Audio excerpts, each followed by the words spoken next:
Good evening, everybody. Thanks for joining us. Another one of our Safer at Home series talks. First of all, before we get started, a really big shout out and a really big thank you to Roseanne D'Amelio and to Brad Ricca, because the real world interfered with our virtual talks today. This week my mother-in-law passed away. We literally just got back from the funeral. It's been a tough day on my wife, but she's a trooper, and thankfully Roseanne and Brad had my back. So in case I didn't get back in time, they weren't the show was gonna go on. So but because I was fearful that Roseanne was going to usurp me and just do a better job as host, I had to make sure I got back in time. So before we get started, as you know, all our talks are brought to you by Cape Cod 5, First Citizens Federal Credit Union, Martha's Vineyard Savings. All the books that we have on our series are available at Eight Cousins Bookseller in Falmouth. So we hope that you visit the local and try to support the local business. Our author tonight, our speaker tonight, Brad Ricca. Are you still in Shaker Heights? He's in a suburb of Cleveland, Ohio. He's as he said on his website, I'm not a journalist or a historian really, or maybe even a biographer. I'm a writer who wants to tell unconventional stories that haven't been told before. So that was right in our wheelhouse. And so without further ado, would you welcome our guest tonight, Brad Ricca. Thanks for having me and inviting me, Mark. And again, my condolences on a difficult day for your family. And thanks to you, Roseanne, too, for getting things going and just helping me through here. So it's really great. And thanks to all of you for coming out. This is still really weird to me because normally I'm talking to people in a library or a museum or bookstore, and now I just see all these faces or just these words. But I know you're out there. But thanks for coming on a day. I know we're still kind of locked up, but that I guess is really nice out there too. It's really nice here in Cleveland. So thank you for coming out. So I'm going to go through a little bit of my book. I'm going to read a little bit, and then we'll have we will have a comprehensive exam that will go on all of your permanent records. No, we'll have a question and answers at the end. Everybody, how's my volume? Is it okay? I'm looking at Roseanne. Okay. Sounds also, good. as I explained to Roseanne, I have 3 boys, 6 and under.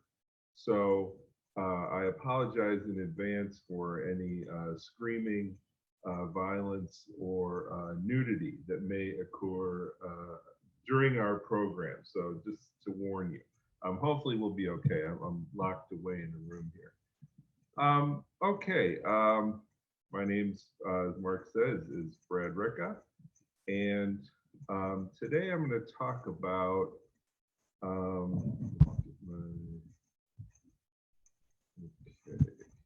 Everyone can see this, I hope. Let me just double check. Can we see it?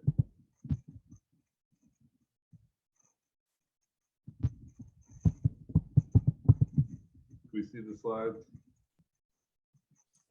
Not yet. Not yet. Okay. So yeah, go to the share screen down below. There you go. All right. Crisis averted. Okay, so this is my latest book, Olive the Lionheart, the true story of Olive Mcleods' amazing journey to Africa. And this is a true story. I'm going to kind of go through the broad strokes of it. I'm not going to give too much away because I know as a reader, I don't really like spoilers. And with this book, it's really hard because there's just an incredible amount of twists that the story takes that I don't really want to give away, in case you want to. purchase it, or even better, get it from your local library. I don't want to spoil it for you, but I'm going to tell you kind of her story. The story starts here, and this is a castle, obviously, and this is on the Isle of Skye in Scotland, and this is Dunvegan Castle, and I can't really pronounce a Midwesterner, so I don't have any sort of Scottish knack for pronunciation, so I'm not even going to try. So you'll just have to put up with it. And my apologies if you are indeed Scots. But this is where this is the seat of Clan Mcleod, and if we were in real life, I would ask if anyone has been there, because it's a really big tourist and vacation destination. Has been for a long time and remains to this day. And our story begins here, really. And these are the Mcleods. This is, I don't know if it's my pointer, but I'm circling Olive. She's kind of kneeling down, and this is her sister is next to her, Flora, and this is her father, Reginald. And they had, they weren't nobility, they're Scottish, they're not English, but there's something to being of a certain clan, that you have a kind of elevation in society, and he had a number of kind of government and other types of jobs that gave them a position, not really in high society, this is the turn of the century, but certainly, above middle class. And that would change, that wasn't always the case for their family, but it changed as he got better and better jobs. But our story is really about Olive. And when we meet Olive, she's 30 years old. She has this kind of legendary red hair, which of course we can't see in these, otherwise beautiful photographs. But at 30 years old, she was living with her parents. She was not married, which was, kind of a big deal back then. If you weren't married at 30, no one had, kind of great hopes that you would be. And she was kind of for lack of a better term, a party girl. And by this, I mean, going to dinner parties, to all sorts of social engagements. She had a very close-knit group of friends, and they would go out every night to different parties and then stay up till dawn, and driving motor cars and very kind of Gatsby-esque. But for whatever reason, she had avoided the trap of marriage. And I don't think, she thought of it as that, but she had avoided it. And until she met this guy on the right. This is Boyd Alexander. He was a soldier, and he was also a naturalist. His thing was birds.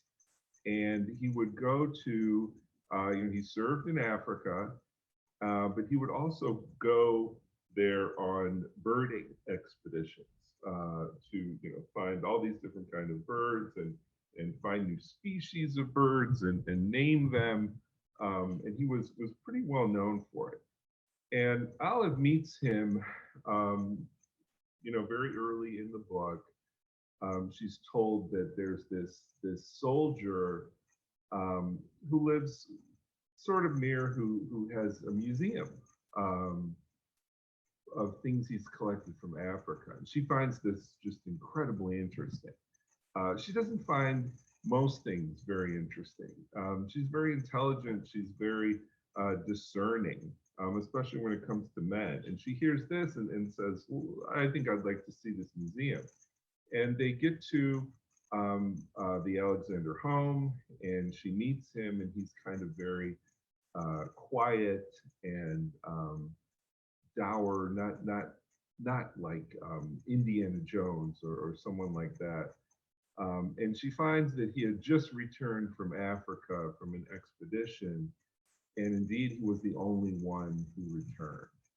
He had been the only one to have gone the entire route that the expedition was supposed to take, and that everyone else he'd gone with, I mean, some of the guides had survived, who people had left early had survived, but everyone else had not, including his own brother, who had died in Africa. And she felt, that this was a tragedy, of course. And then finally, um, uh, he said, okay, I'll show you my museum. And she expected this huge room full of lion skins and elephant bones and snakes but there's none of that. He keeps taking her. He takes her outside of the house, outside of their huge country manor, down down into the fields, and then she sees a big barn, and she thinks that's the museum.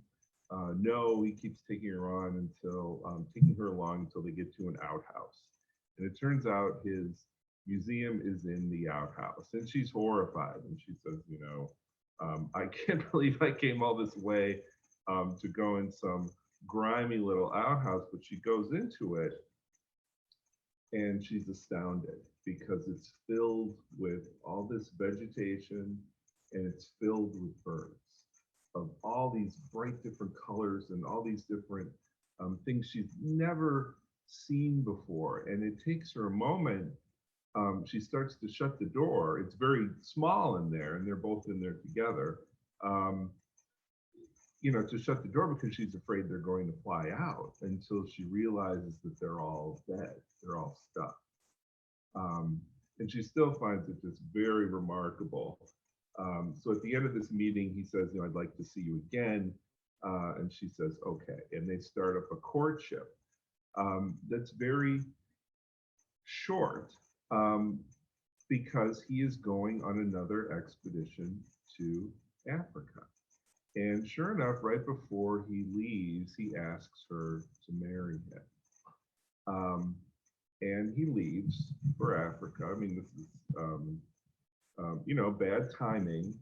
And right after he's gone for some time, and then the newspapers report that he has been lost. That he has disappeared. Some of the papers even report his death. So here you have Olive, who's 30 years old, who doesn't really have a profession or a calling, who he asked her to marry him. She was his fiancée, and he goes to Africa and he disappears. That's an interesting story, but I think what happens next is what makes it, for me, a remarkable story. That when I read, I just said, no way, I have to write about this. Is what happened next is that she followed him. She took, and here's a map that we had someone draw for us. I have her real map. It's right behind me. I'll show you when I switch the screen. She went by herself, and she had no experience doing this sort of thing. No camping experience, no hunting experience, certainly no Africa experience, but she goes anyway. And this, to me, for anyone, especially a woman in 1909, 1911, to me just is astounding. I was at one point in writing this book, I said, well, maybe I should go to Africa and kind of go through her footsteps. And the hoops that I would have had to jump through to go seemed insurmountable, much less I was, a little, I don't want to get bit by a snake. But she went. She had a couple who were experienced, a man and a woman, the Talbots, who acted as her escort. And, she told her father, I'm going to Africa. he said, of course not. And she kept pressing him and finally got him to say yes. And they started off in 1909, 1910. And this, I'll show you the other map, but this doesn't really show where they landed. They came in what is present-day Nigeria and made a trek eastward toward Chad, because that was the last place where Boyd Alexander was seen, was at a French fort. And if I'm kind of like halting, it's because I don't want to like give stuff away because there's a lot of twists and turns early in the story. They get on a boat, to get there, of course, which is an adventure. She sees a giant squid battling a sperm whale. It really, what I really like about nonfiction is when it's good, it's so good because you just can't make this stuff up. And here's a picture of Olive and the Talbots. Mrs. Talbot in this picture looks particularly, I guess I'd say severe. She comes across it in the beginning. They're not friends, but Olive kind of wins her friendship over. And this is Mr. Talbot, who's a bit of a mystery man himself. He's an experienced African explorer. And one thing I will kind of warn you, if you want to read the book, what a lot of people have responded with, and you always, when you write these things, you're not sure how people are going to take it. The number one, I guess, complaint I've had is that there's too much hunting. I'm not a hunter either. I'm not a fan. But I thought it was, important to show how much they do of it. That in the way that, the British kind of deplete African resources, they do it all across the board, including wildlife. So there's a lot of hunting in this. Mr. Talbot can't stop hunting. And there's Olive. She finally, she can't find the right set of clothes for being on an expedition, but she finally figures it out. And I should say that, what helped me put this story together, and what I think makes it just really special, is that Olive kept diaries, that she wrote about her experience. So it's not me just kind of guessing, Olive saw this type of flower or ran from this type of snake. I mean, these are things that she said she did herself. And these are their guides. And this is the colonialism in Africa. And Africa is split apart by the great European powers, all trying to have their piece of it and exploit it. And Olive is very, I think her point of view of this, I think is really astounding. She becomes friends with many of the guides, takes pictures with them, so forth. Some of them she doesn't. She forgets their names or doesn't even learn their names. But you find out how absolutely essential these native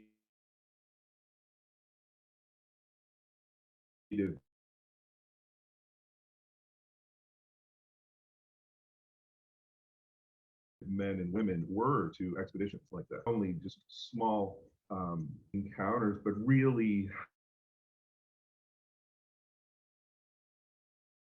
real life and death situations with native chiefs or wildlife. And they're, to me, they're just, so when you write a book like this, you can look at people's lives and then you got to pick somewhere to stop.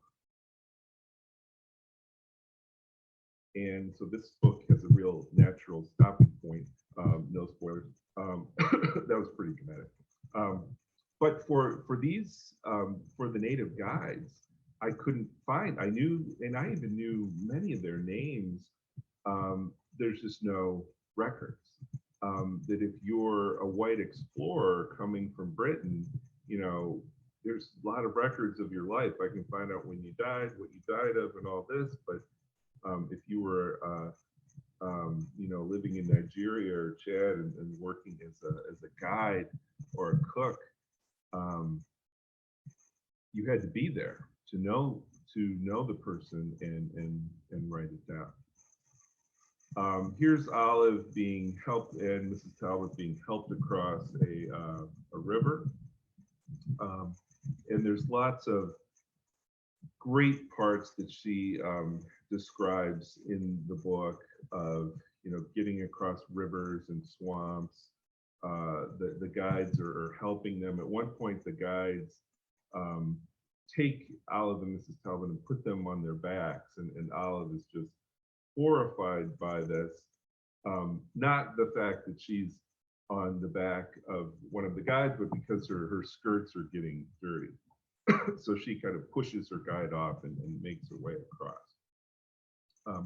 I think I don't think I could have written this book. I mean, there's a lot of, and I wanted to write this book because I wanted to think about race and colonialism and all those kind of big picture things. But Olive really, it's her voice that I wanted to replicate, that I wanted to amplify, because I think it was so refreshing, because so many of these narratives are so and predictably racist. And certainly, you know, there's tons of that in here, but she avoids it.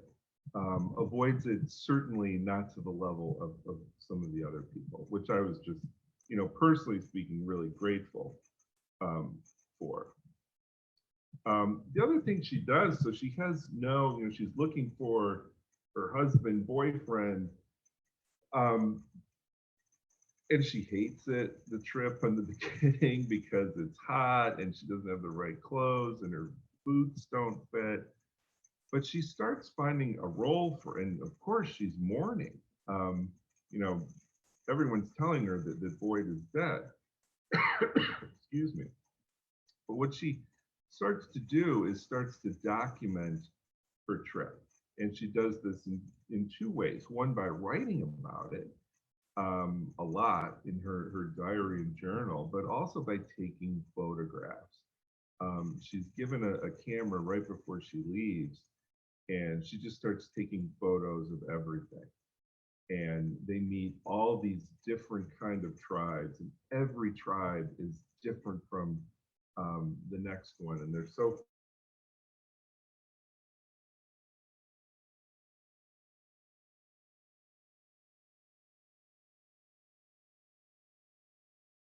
lift this in.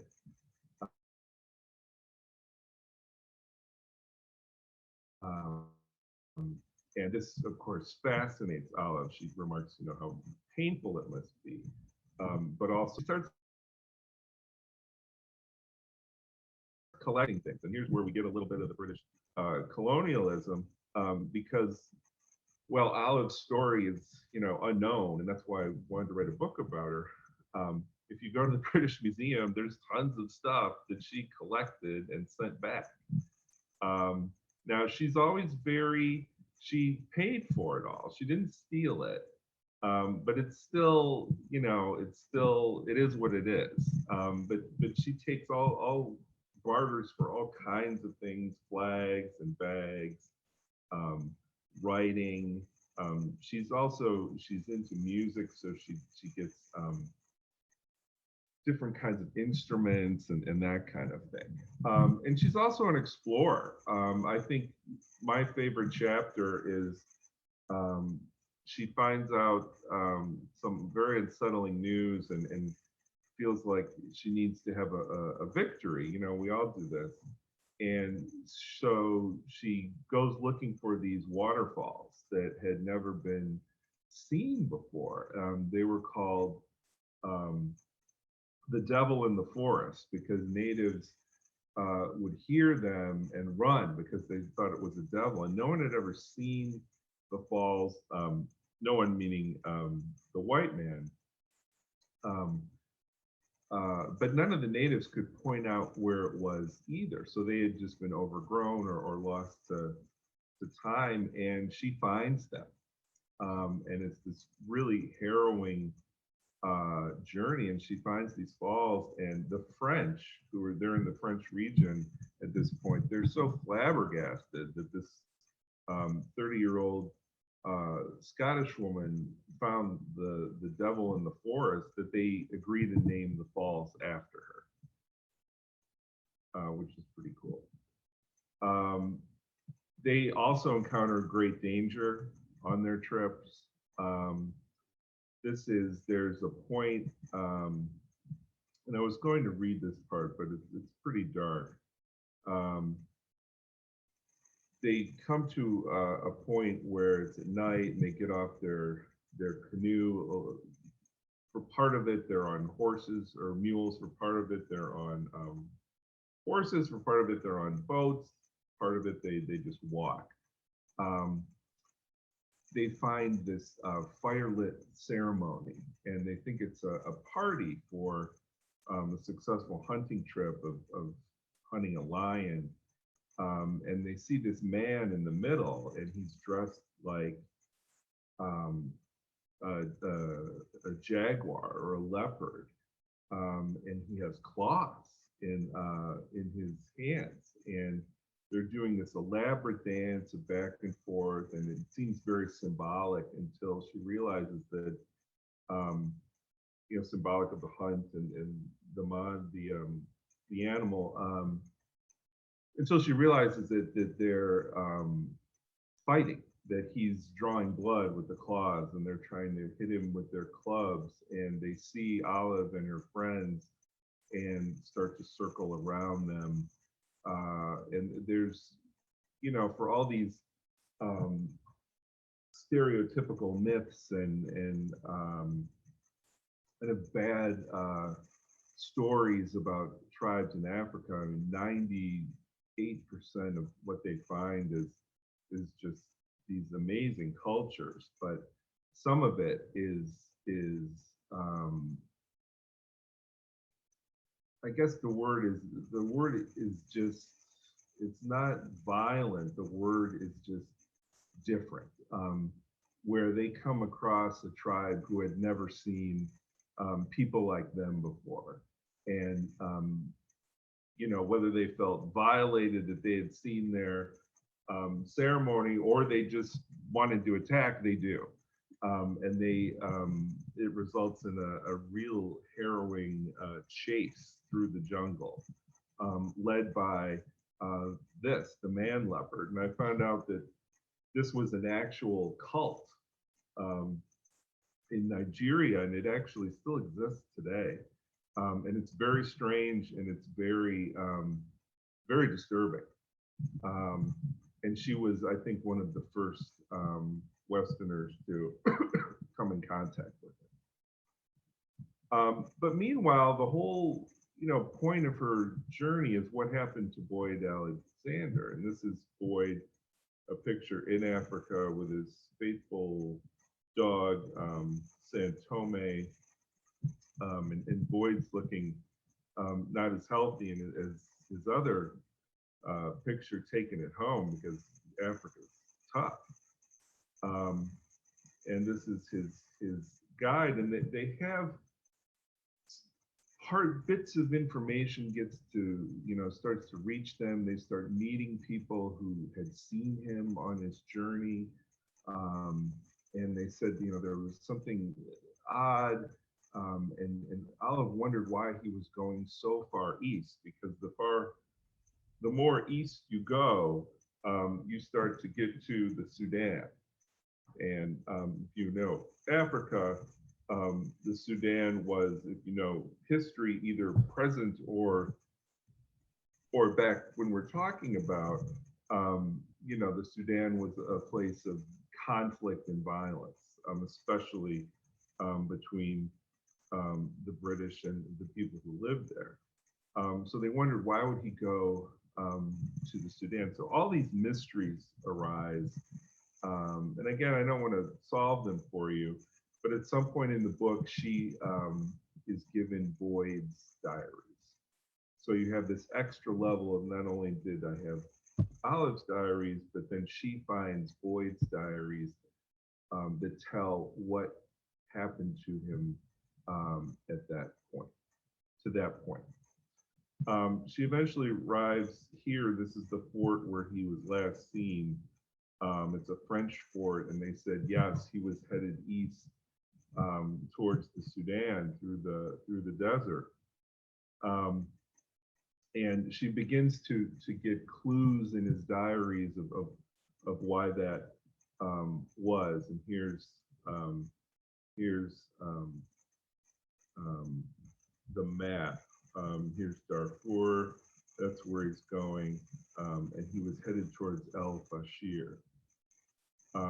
He was going to meet this man, who was a warlord by the name of Ali Dinar. And he had successfully fought the British at several points.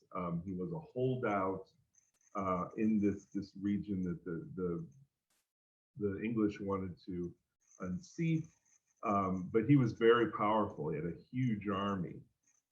He had he had a great mysticism around him. He was said to have a magic sword, and he could heal wounds and cause wounds with his eyes. So he was very powerful, and for some reason Boyd was going to see him. And what comes out is that maybe he was not actually just a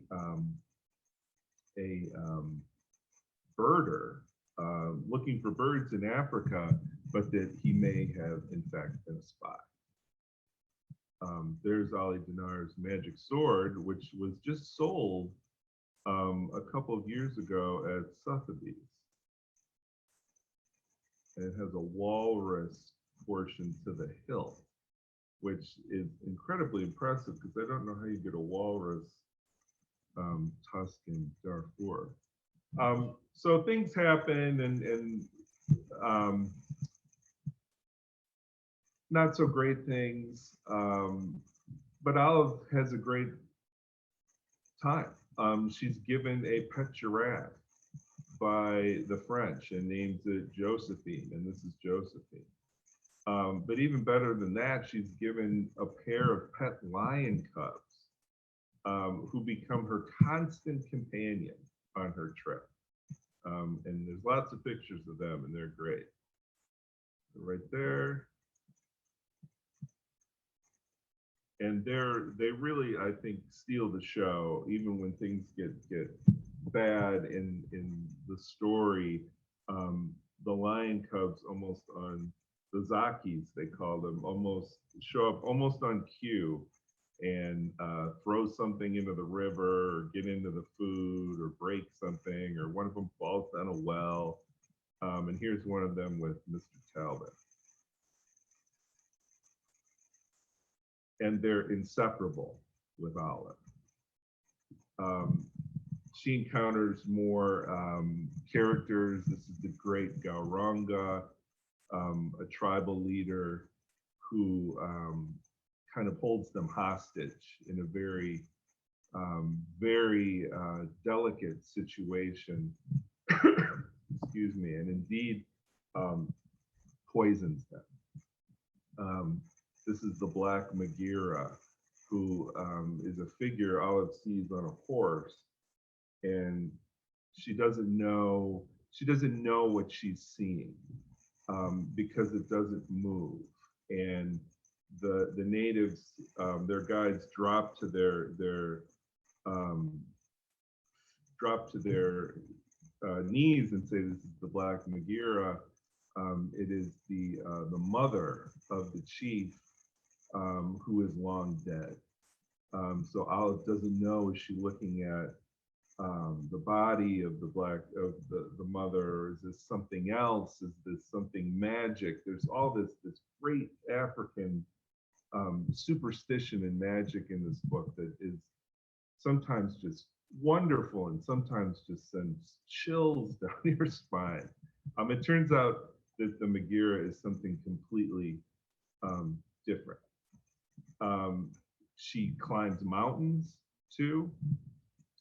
These are the Hajer El Hamis mountains, and she climbs them herself.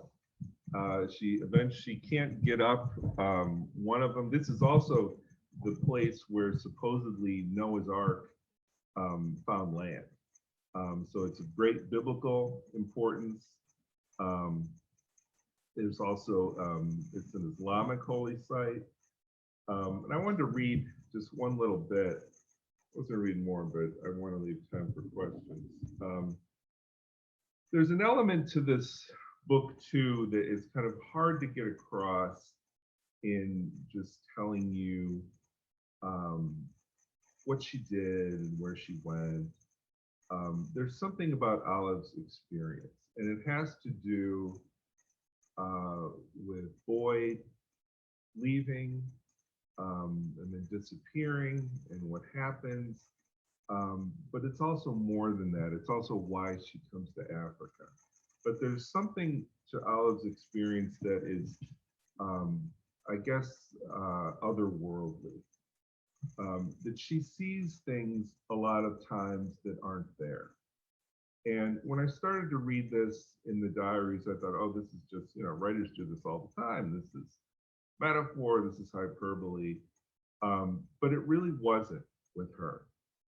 That there was something going on, and I'm not saying she had the second sight or some kind of magical power. I'm not saying she didn't, but she would see things that weren't there. And I'm going to read a little bit. When she climbs this mountain, Olive wandered by herself among the strange heights of Hajer El Hamis. She found herself on the rise of a gorge where a broad road led into the heart of one of the other hills. Was this the sacrificial altar the guide had talked about? Olive could see no blood, neither old nor new. Beyond the stones, the path bent inward, ending in an immense, roofless, circular hall, walled by sheer cliffs. Olive took some photos. There was something about the desolation of the rocks, combined with the blank sky, that again reminded Olive of her favorite opera. She saw the Rhine maidens slowly rise from the waters of Lake Chad, their bodies twisting among the low clouds. She could hear the music, its forms taking shape in her mind. Olive remembered how it ended, when Siegfried, having slain the dragon and taken the ring, came upon a sleeping knight. He was surprised to learn it was the leader of the Valkyries. When she awoke, Siegfried gave her the ring and pledged himself to her, but the ring was still cursed. As his body was sent to the funeral pyre, a heartbroken Brunhilde threw herself into the fire with him, leaving the ring for the Rhine maidens to take back to the deep waters below. Olive looked out and saw the wondrous rainbow bridge before her, gleaming and vibrant, that pierced the gray sky and bridged the space between this world and another. This place was beautiful and triumphant. Olive heard Mrs. Talbot cry out, shaking her from her reverie. Mrs. Talbot was beginning to climb one of the other hills. Olive made her way over to see Mrs. Talbot clutching her arm. Her friend raised her hand, her palm to her face. Olive saw smoke rise from her hand. She was screaming. There's a lot of this in the diaries, and there's more of where Olive sees things that aren't there, and questions whether they're real.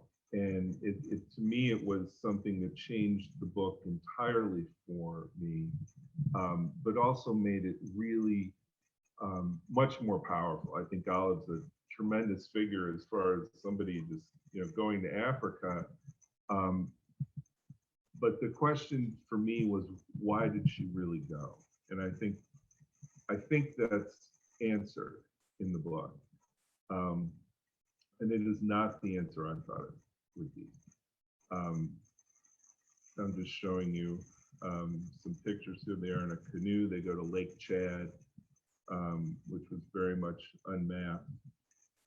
They go to a very small island way out in the lake, very difficult to get to. And they find a tribe that does something that she can't believe. And it becomes this moment of what am I doing here? Why am I really here? What can I do going forward? Here are some of the pictures she took.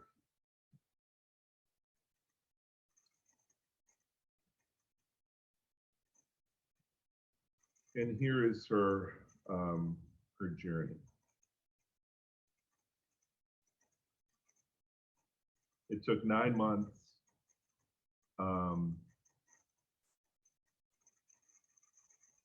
And I won't say how it ends. And here's Olive when she gets back.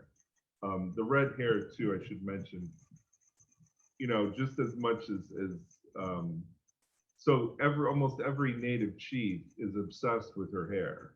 Many of these tribes had never seen a white woman before. Almost all of them had never seen red hair before.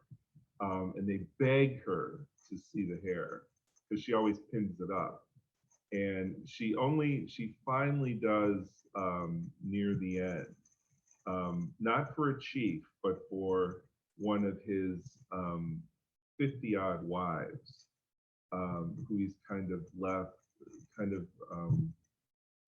left alone, and is kind of the least of his harem, not a harem, but least of his wives, and she lets her hair down for her, and it's this really great, powerful moment. But what happens to Olive, I'm not going to tell you. I don't want to give it all away, but there's one thing she says right before the end.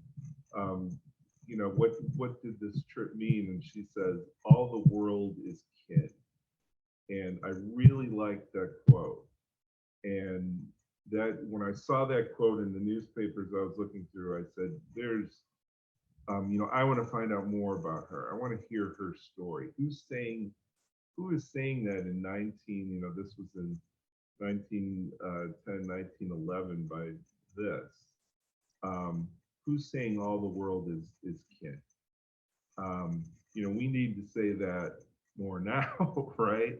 But she was saying it then. And that's why I wrote about it. And that's the cover. And that's where you can reach me. And I also have another book coming out in September. So this is the shameless plug. It's about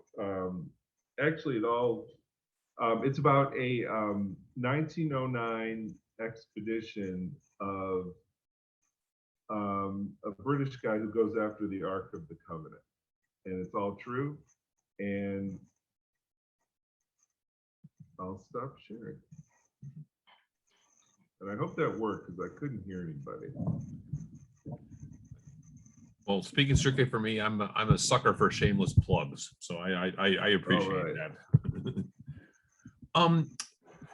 So if you got a question, make sure you use the chat feature down below. She takes 9 months, and you already sort of rhetorically asked a question I would have asked, and maybe I'll ask it again, and it's the answers in the book. But did you find out why she really went? I mean, is that there seems to be more than just trying to find her fiance.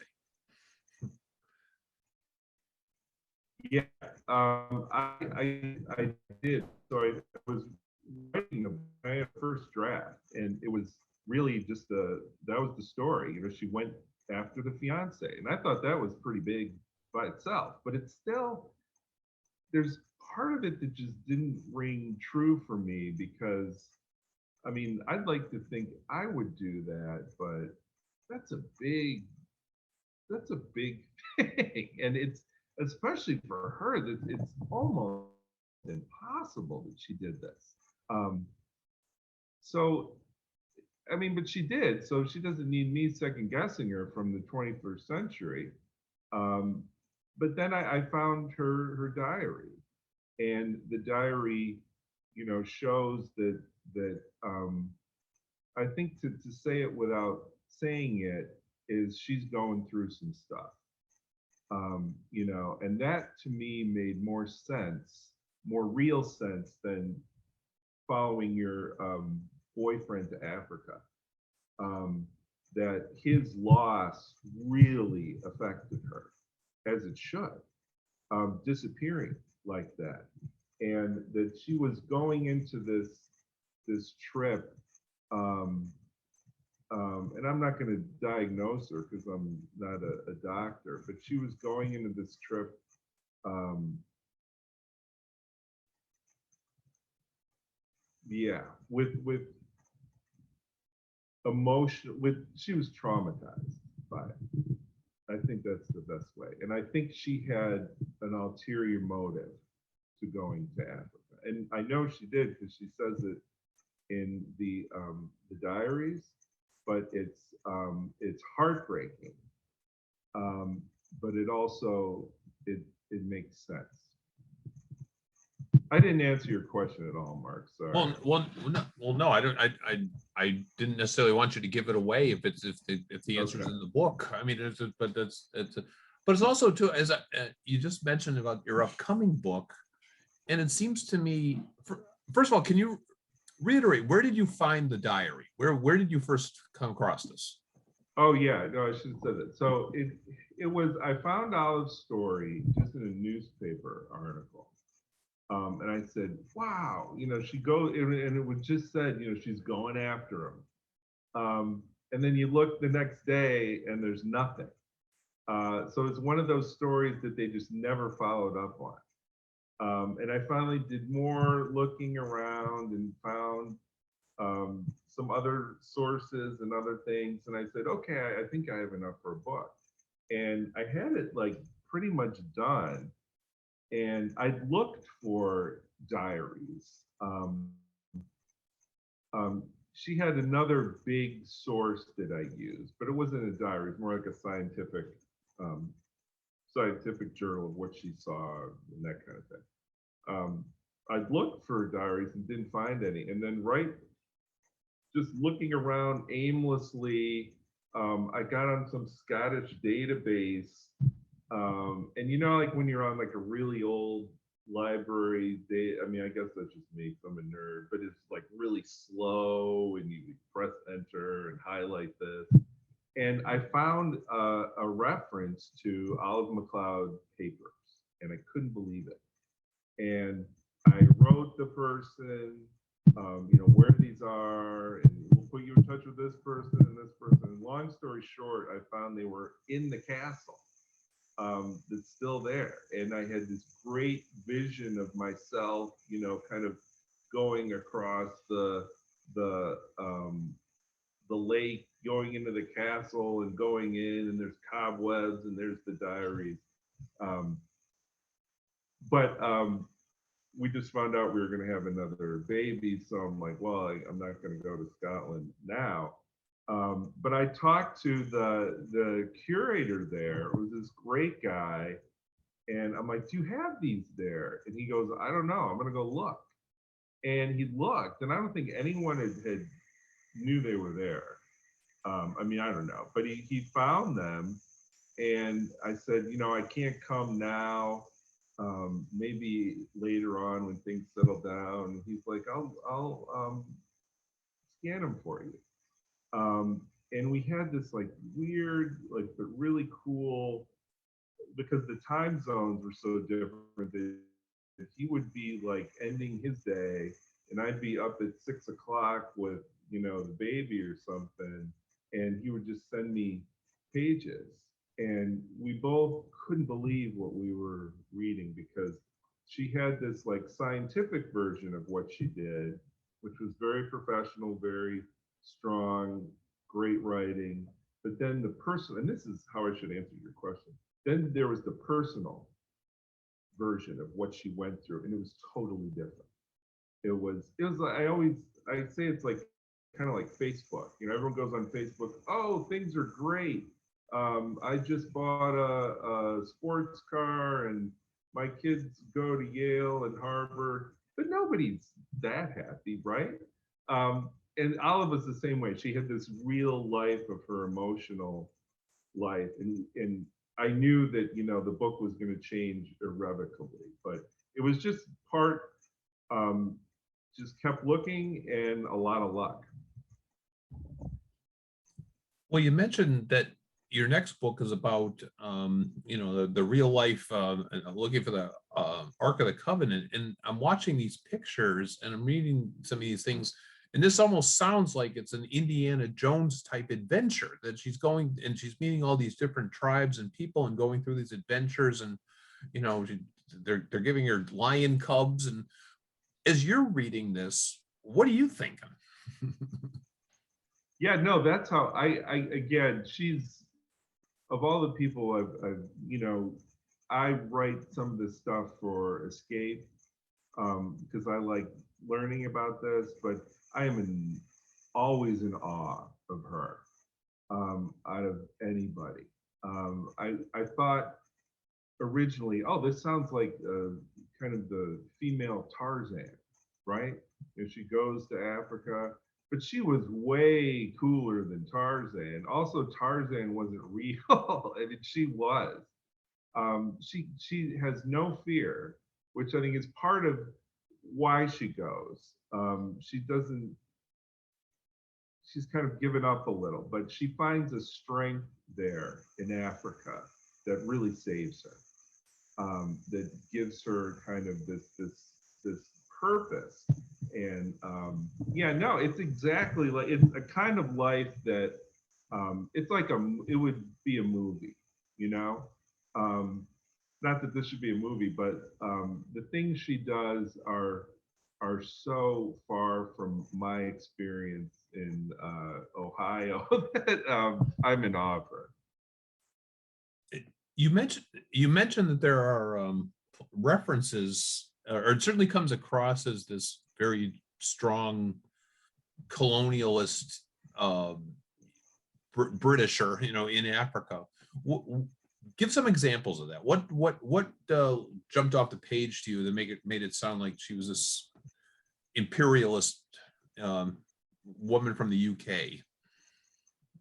Yeah, I think she doesn't see herself as that. Great question, but it kind of gets revealed to her because she's not really interested in that. But once she's there, she sees how things work. She sees right away they go to a British encampment, a fort, and they're playing polo and tennis on this green grass. And right over the wall there's poverty and it's just she sees it. And that's what I tried to do with the book, is not to like hammer it on people and say, oh, this is terrible, but just kind of show it through her eyes, because I think she sees it real subtly, and then sees how that once she hears the stories of French troops and British troops just massacring, especially soldiers in Darfur and that kind of thing. Then it's just, it is what it is. You can't escape it. Besides Olive, did you have a favorite character or a least favorite character? Was something that really resonated with you really liked, really didn't like? Besides I Olive. like the lion cubs. Yeah, no, Olive's she's the best. But I like Mrs. Talbot is pretty interesting. Mr. Talbot is very interesting, and so there's a real twist with him. I was surprised by how much I liked Ali Dinar. He was very cruel and bloodthirsty, but I tried to make him, give him the humanity that he obviously had, and he certainly had it. He was protecting his people, and he was very interesting because he knew that people were scared of him because they thought he had a magic sword, and he just really used that to his advantage. And I talked to a descendant of his, whose name is also Dinar, who's in the States at Penn. He's a big Islamic scholar. And the book ends kind of right in present day in Darfur, as we're trying to find this like last piece of evidence from Boyd Alexander. And it's really, it's striking how things haven't really changed, which is a cliche, but that's kind of the way it is. But there's a lot of Boyd Alexander is the one that people, after they've read it, say, wow, I really liked him in the beginning, but so I don't know. Yeah. How long did it take you to complete this from start to finish? Understanding one, that you had a newborn in there. Yeah, so the weird thing is having the kids is like helping me out with because I have less time to write. It has to be more focused. I have to be more focused. I'm generally not very focused. So if like somebody's taking a nap, I know I have to write then. But Olive was a couple years, a little more. I finished a lot of it when one of them was in preschool every day for 3 hours, and I would go to the same coffee shop, and they had this huge mural of Africa. I don't know why there's a mural of Africa in a coffee shop in Cleveland, but I thought it was a sign. So I just sat next to that, and that helped a lot. Well, I want to thank you for taking the time tonight. This has been great. Thanks for I know I made you promise don't give away the whole thing so people will read the book. So I want to make sure that don't give away the whole plot so people will read the book. So thank you very much for taking the time for doing this tonight. Again, my sincere thanks to Roseanne D'Amelio for hosting this and being the co-host and having my back on this one because I was scrambling today. So Brad, good luck with the new book. Thank you for taking the time for this book, and thanks for being with being with us. Thanks for having me. This was really nice and nobody interrupted. And I hope you all had fun. I hope you stay safe and have a good start to your summer. All right. Good night, everybody. Thanks for doing this. Thank you, Brad. No Thanks, problem. Roseanne. See you, everybody.